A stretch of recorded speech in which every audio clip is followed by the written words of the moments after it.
Good morning. Kagigising ko lang mga boss.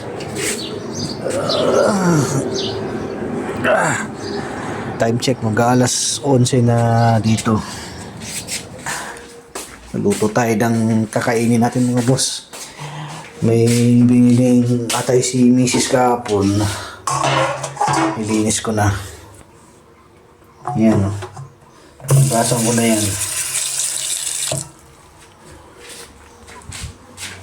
Prepare tayo ng ricado niya. Luya, pampatanggal lang sa. Tsaka itong bawang. Damihan natin kasi masarap ang bawang. Tsaka isang sibuyas.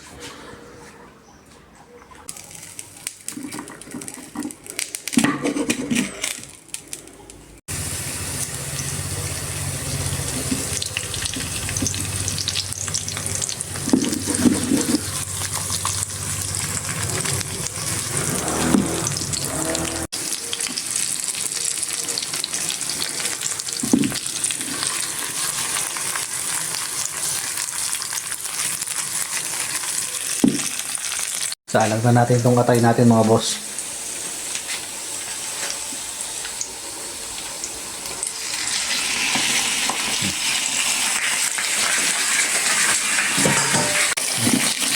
Puno ah.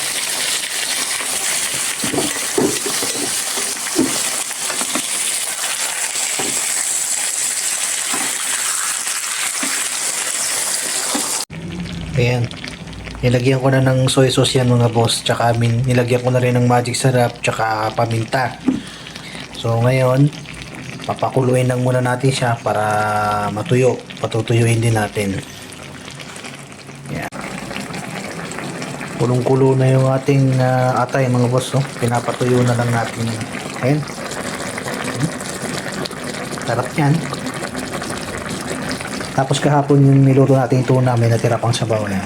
Ininit ko na rin yan mga boss. So, maraming choices mamaya si Mrs. pagkakain.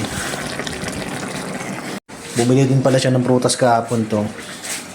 Melon. Tapos may dalawang orange din dito. Ayan. Pinili niya. Para makakain naman daw kami ng prutas. Tapos may binili din siyang mga carrot tsaka repolyo na nakabalot na, kinat na. Hindi ko alam kung anong gagawin niya dito. Siguro magpapansit siya. Mahilig sa pansit yun.